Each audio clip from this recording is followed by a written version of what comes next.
Hey everybody, it's SlasherDude2000 and Cameron Scott, and tonight we will be doing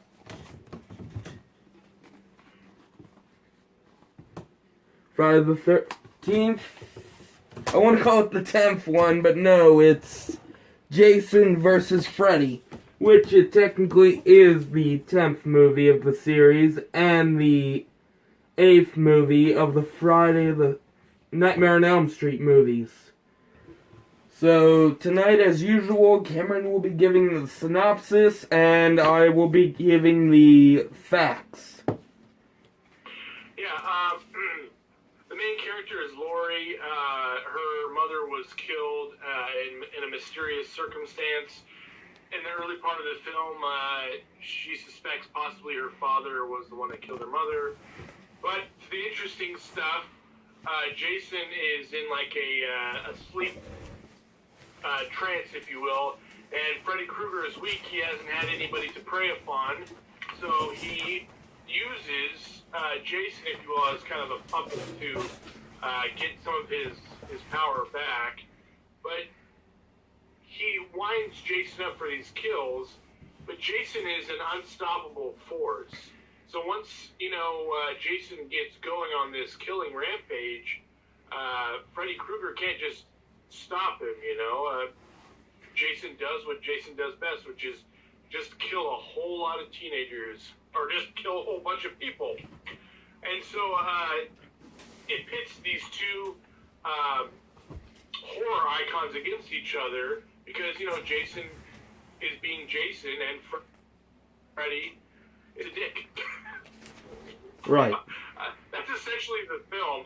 I mean, there are some interesting characters, but this film does a good job of playing on both Nightmare on Elm Street mythology as well as Friday the 13th mythology. So it's a really good blend. And I'll get to that opinion later on, which it's not as high as Cameron's, but this came out in 2003.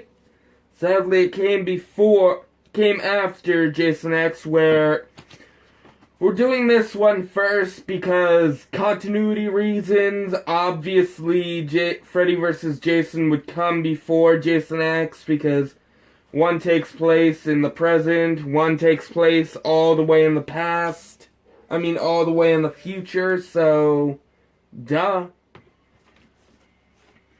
It was directed by Ronnie Yu. It was produced by Sean S. Cunningham. It was written by Damian Shannon and Mark Swift. These pages are so sticky. Music is by Grammy Revel, which I love the rock and metal and just the heavy vibe the title and this whole movie puts out. But back to the info. Robert Englund comes back for the final time as Freddy Krueger. We have Ken Kirzinger, who played the diner owner in the Friday the 13th Part 8. Jason Takes Manhattan, if nobody else knew that, and he did do a few stunts during that movie, like the iconic standing in the subway before he gets killed or electrocuted, and can't remember the other one. Damn it. Yeah, we were fighting over. Monica Keena is... Oh wait, Ken Kirzinger is Jason again in this movie. Monica Keena plays Lori Campbell. Jason Reeder plays Will Rollins. Jesse Hutch plays Trey. Paula Shaw plays Pamela Voorhees. And this was filmed again, similar to the last film. It was filmed in Vancouver, British Columbia, Canada, and Bunsen Lake, British Columbia, Canada. And we'll be getting to the kill stats now. Alrighty. I don't have a final tally on this because there's some rampage elements. I'll get to that in a moment. Hold on. Yes. Oh, you can just place it there. Sorry. There are 5 impalements. There are 2 decapitations. There are 2 stabbings. There is 1 off-screen kill. That's a plus. 1 head twist. 1 person lit on fire. 1 person folded in half. 1 person crushed to death. 1 electrocution. 1 person cut in half. 1 person destroyed by tree crash. Thrown into a tree. And then there are multiple dead ravers that Jason kills. And actually one of my favorite scenes in the film. So, but yeah. Alright, and it's sad we technically don't have a kill tally from that. I believe it was in the 20s last time I checked. Yeah, it's high. There's a pretty decent kill count in this film. Yeah. Oh, and my favorite kill is Trey and Beer Sandwich, which I can't put that title myself. Basically, Trey is being a douche to his girlfriend, and Jason don't take too kindly to that. After he smells all the sex in the air and all the beer, girlfriend goes into the bathroom, and Trey grabs his beer, turns around, and there's Jason. Jason decides, wonder what this would taste like. He pushes the bottom of the bed and the top of the bed together and... Wait, no. He stabs him. Trey keeps his ear from spilling the whole time. Not even a drop. And then Jason crushes him into a sandwich with the front and back of the bed. Which, honestly, most creative kill I've seen with Jason. Yeah. As I mentioned, the rave scene is my favorite in the film. There's a double impalement that sets the film off, and that's very iconic for Jason. So it was nice to see that. We also see Jason and Freddy kind of go at it a little bit in this scene. But there's just a lot of carnage. But my favorite kill, to get to the point, is that double impalement. So. Which I don't believe we ever figured out the name of that raver. We know one was Gib, the other one we never found out. Yeah. But Lee's favorite kill is Lenderman hits the wall. I mean, just... Lenderman was an okay character. It's just, he died in the lamest way ever. I mean, no one else saw the hook there. I've been going through a lot of the reviews online. No one saw the hook there until after Lindemann was impaled. And then Kia just leaves him to die at the tree, just bleed out when the guy's basically already dead. I mean, just dragging it out way too much. Yeah, and then Kia, I know Jason has, his machete and he kind of hits her with it, but then she just, flies off into the tree. It just... Exactly. As most of us horror fans have noticed, in this movie there is a lot of that stupid CGI flying effect that they use on the characters. Lenderman, Kia, Jason gets hit with it during the construction site scene. Just... Oh yeah, Freddy flies out of the water. Way overused. I mean, God. We get you want to use new special effects and show them off, but way too much, way too cheesy. But on a lighter note, let's get to the coolest slash goriest kills. I actually couldn't think of a real name for this. And there's two of them. Shaq gets impaled with flaming machete, which a lot of people I know, you guys got mad because you never actually see how he throws it.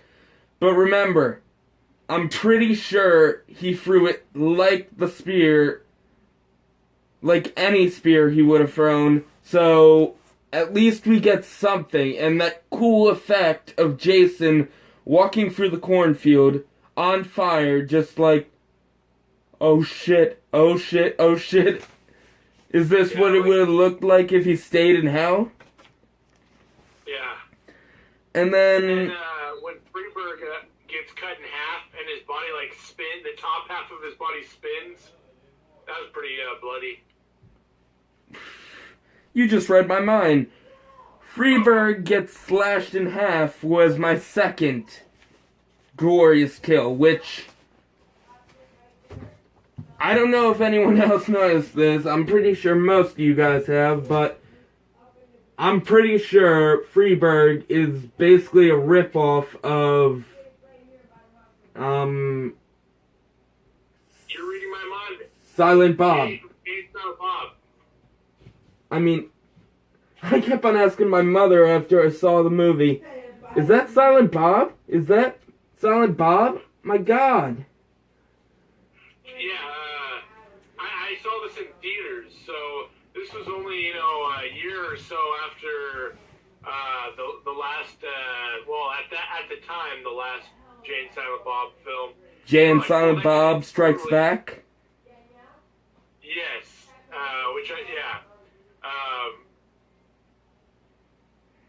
everybody, all my friends were like, that guy is totally ripping off Jay, so yeah. Right. I actually finally realized it wasn't him until I looked up the actual actor, and I don't know, I didn't mind the ripoff. It was just, these movies always try to use, meta references and things like that, and so it was just another way for them to connect to the pop culture. Right. And a bit of my last notes. This is literally the movie we've been waiting for. I mean, I know we didn't really get much of an okay fight between Freddy and Jason. I mean, yeah, it was good, but they could have done way better. I mean, at least more of a melee attack fight. I mean, all we got was them throwing each other around or using goofy cartoonish kills or going into Jason's head, and that was kind of stupid because we all know Jason has gone into water before. We all know he's not that afraid of water. There are times where he's been, stuck underwater for years, so, I could see, Jason not liking water, because, he died as a kid underwater, he has been imprisoned in water, but turning into, a scared little kid, Freddy should have gone after his mom, that is how you get under Jason's skin, is by going after his mom, or, I don't know, if he had, showed his mom, brought up a vision of his mom and then killed his mom or something even though she's already dead, that would have, infuriated Jason. Right, but just going through Jason's mind, I mean, yeah, we finally get to see the scene of what happened to Jason back then, why he ended up drowning, what happened, and I'm okay with that, but did we have to really bring Laurie into it? I mean, just Jason comes out, and then we just watch Laurie go through Jason's dream, and then it brings us back to, I believe, the Nightmare House. Which... Yeah, I think that's where she's living at, right? Laurie's living in the Nightmare House, I believe. Maybe. I think it was someone else who's living there. But yeah, it was a way overuse of the Freddy house. Yeah. For me, my biggest complaint for the film, which it's not any of the story elements, it's not the gore or anything. I just feel like the editing was really bad. Like, it just jumps from scene to scene, and both the Friday the 13th films and the Nightmare on Elm Street films, they're not Oscar-winning films, but the camera is usually will occasionally pan back, and you'll get like a long extended scene of something. But all the shots in this film are like fast-paced, like zoomed in, and I liked the movie when I saw it in theaters. I just didn't like it as much when I saw it recently. It was not as much fun, but I still like it. I would still give a positive review for the film. I just think the biggest weakness for the film for me is the editing. So. Right. From a horror movie point of view, I agree with the editing, but the whole Freddy part of the movie was really stupid. I mean, Jason, yeah, he's got all these kills in the movie, but we look at Freddy, he's got, from what I've seen, he's only got about one kill. From what I remember. Oh, that was him, you mean? Like... That was in the movie, Freddy only got one kill. And that was... Oh, the Trey, right? No, that was Jason. My God, I mean, yeah, he possessed Freeberg. I mean, I guess that's a bit of a callback to the second film, Freddy is Dead. I mean, Freddy's Revenge, but damn it, I can't think of that one kill Freddy had during this movie. It's so unforgettable that no one can remember it. I mean, again, Jason had all these kills, but Freddy is just making jokes, playing around with the characters. I get he's weak, but at least give us a little more for those Freddy fans. I mean, I like both these movies. Again, as you guys can see, I am on Team Jason. I'm always going to be on Team Jason, but I just... Oh, it was Mark. Mark was the only one killed by Freddy. That was the guy that had the brother that committed suicide, right? Yes. Where actually he didn't commit suicide. It was Freddy that killed him in some part of this timeline, but seriously, that's all he does. He possesses one person, he kills one person, and then we see him playing around with Jason. It would be cool to see either a sequel or a remake, however you want to put it, where Jason and Freddy are at, like, the top of their power levels, you know? Right, I mean, we are all wishing... Don't get me wrong, we're all wishing for Freddy vs. Jason 2. I mean, come on, New Line Cinema, give it to us. We've been waiting, I don't know, 15 years for this? Where is it? Bring on Freddy vs. Jason 2, because we all know that was an undecided tied match. Freddy's still alive in the ending. Jason's still alive. Come on! I mean, you did 2 Alien vs. Predator movies, but where is the second Freddy vs. Jason. Yeah. We need a sequel. And comment down if you agree with us, guys. Comment down at the bottom in the comment section if you agree we need a Freddy vs. Jason sequel. Because, again, they did Freddy wrong. Jason, they did fine. I loved what they had Jason do. But Freddy, they did that dog wrong. And, you know, guys, this is basically a compilation for both A Nightmare on Elm Street and Friday the 13th. So basically, we are not gonna be doing a second review for this movie. Because we're basically already doing it now, so we're sorry this is all you're getting. So I'm gonna keep on complaining about Freddy. Oh, so what would you rate the film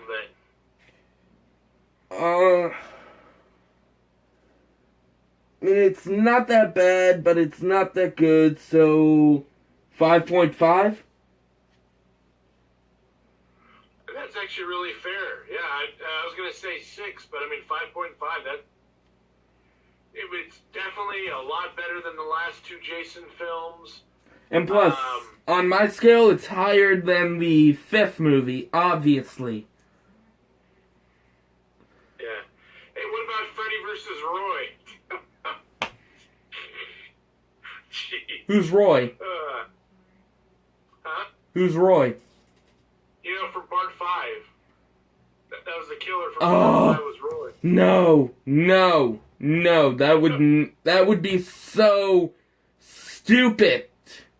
I mean, But you know, they could make a Freddy versus Jason 2, and they could use that film to basically reboot A Nightmare on Elm Street, because they've been trying to do that for a while, and the first time it didn't work.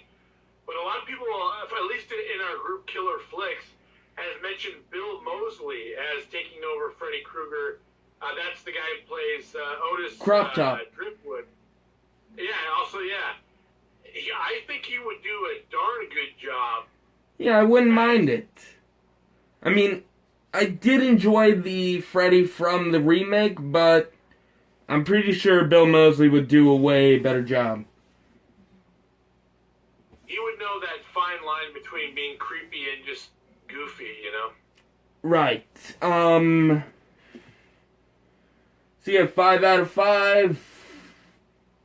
We recommend you watch this movie, but at your own risk if you are a Nightmare on Elm Street fan. Friday the 13th, this is a good movie. On the other hand, Nightmare on Elm Street, sorry, no, not enough Freddy. So next week we'll be doing Jason X, which, amazingly, thank you, Ruby, a great company on Amazon. I will leave a link in the comments to where I bought the mask. But next week I will be wearing a new mask. After that, we're gonna have to go back to the other this mask. But next week I have a deluxe Jason X mask. Ooh, I look forward to it. So, yeah, we're almost done, guys. 3 movies left. After the last movie or fan film, we'll have you guys, we'll put all the masks I have left on my nightstand. I'll lay them out, and you guys can give us your answers for whichever movie series you want us to do after Friday the 13th. So, any final words, Cameron? No, but, yes, New Line Cinema, give us that frickin' sequel.